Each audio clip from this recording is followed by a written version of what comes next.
महाराष्ट्र विधान भवन में शरद पवार की अगुवाई वाली एनसीपी एसपी के विधायक जितेंद्र आवाहट और बीजेपी विधायक गोपीचंद पडळकर के समर्थकों के बीच झड़प हो गई। दोनों के कार्यकर्ताओं के बीच हाथापाई भी हुई और इस दौरान दोनों पक्षों के कार्यकर्ताओं ने एक दूसरे को खूब गालियां दी और मारपीट की। ये समर्थक विधान भवन की सीढ़ियों के पास ही भिड़ गए।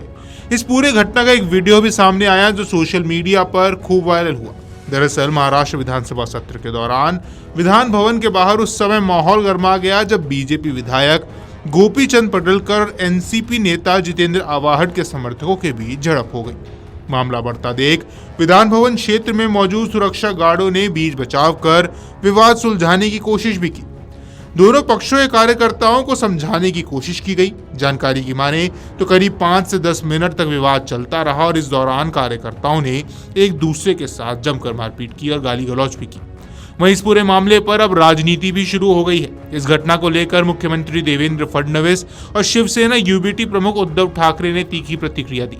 एक और जहां फडणवीस ने मामले की जांच की मांग की, वहीं उद्धव ने सवाल उठाया कि गुंडे आखिर विधानसभा परिसर में कैसे पहुंच गए। भाजपा विधायक गोपीचंद पडळकर और एनसीपी एसपी नेता जितेंद्र आवाहट के समर्थकों के बीच झड़प पर शिवसेना यूबीटी प्रमुख उद्धव ठाकरे ने तीखी प्रतिक्रिया दी। उन्होंने कहा कि अगर गुंडे विधानसभा में घुस आए तो इसके लिए राज्य के गृह मंत्री और मुख्यमंत्री जिम्मेदार है। ये बेहद दुर्भाग्यपूर्ण है और इस तरह का व्यवहार विधानसभा जैसी जगह पर नहीं होना चाहिए। उद्धव ने पूछा कि क्या अब लोकतांत्रिक संस्थानों में भी हिंसा का बोलबाला होगा। वहीं कांग्रेस नेता नाना पटोले ने कहा कि आज विधानसभा परिसर में जो हुआ यह दोबारा नहीं होना चाहिए। विधानसभा अध्यक्ष और मुख्यमंत्री को इसका ध्यान रखना चाहिए। भी उसका निषेध करते हैं। महाराष्ट्र के विधानसभा की एक परंपरा हमेशा रही है और एक इसका गौरव पूरे देश में किया जाता है और हमारा उदाहरण दिया जाता है। लेकिन जो आज घटना हुई है विधानसभा के परिसर में, तो ये दोबारा ना हो, क्योंकि इसकी चिंता विधानसभा अध्यक्ष, विधानसभा परिषद के सभापति और मुख्यमंत्री ने करना चाहिए। मैं खुद विधानसभा अध्यक्ष था, मुझे पता है कि मुंबई हमेशा हाई अलर्ट रहती है, हमेशा मुंबई पे खतरा मंडराते रहता है 24 घंटे। और ऐसे समय में विधायक और मंत्रियों के साथ बड़े पैमाने में लोग आना और विधानसभा के सुरक्षिता को तकलीफ में लाना, ये बहुत ही गंभीर बात है। और दिल्ली की हमारी पार्लियामेंट भी सुरक्षित नहीं थी, उसमें भी हमला हुआ था अटल बिहारी वाजपेयी की सरकार में।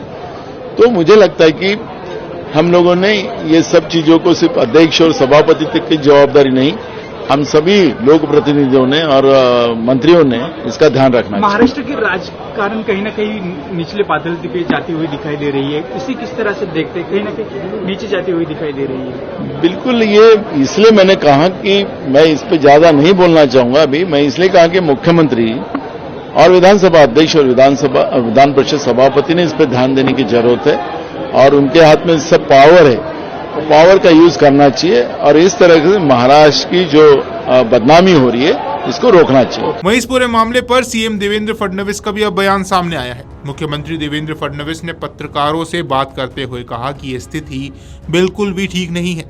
इस तरह की घटनाएं महाराष्ट्र विधानसभा अध्यक्ष और विधान परिषद अध्यक्ष के अधिकार के क्षेत्र में आती हैं, इसलिए इस मुद्दे पर ध्यान देना चाहिए और उचित जांच होनी चाहिए। उन्होंने आगे कहा कि विधानसभा जैसी संवैधानिक जगह पर ऐसा बर्ताव बर्दाश्त नहीं किया जा सकता और इस पर सख्त कदम उठाए जाने चाहिए। आपको बता दें कि पिछले कुछ दिनों से दोनों नेताओं के बीच माहौल गरमाया हुआ है। खबरों के मुताबिक एक दिन पहले गोपीचंद पडळकर और आवाहट के बीच तीखी बहस भी हुई थी और ये मामला गाली गलौज तक बढ़ गया था। उसके बाद अब दोनों के कार्यकर्ता विधान भवन में आपस में भिड़ गए हैं। दोनों के कार्यकर्ताओं के बीच जमकर मारपीट हुई और उन्होंने एक दूसरे को गालियां भी दी हैं। इस पर सियासत गर्मा चुकी है और देवेंद्र फडणवीस और उद्धव ठाकरे तक का बयान इस पर सामने आ चुका है। वीडियो डेस्क अमरुजाला.com। अगर आप ये वीडियो YouTube पर देख रहे हैं तो हमारे चैनल को सब्सक्राइब कर बेल आइकन दबाएं और Facebook पर देख रहे हैं तो हमारे पेज को लाइक करें।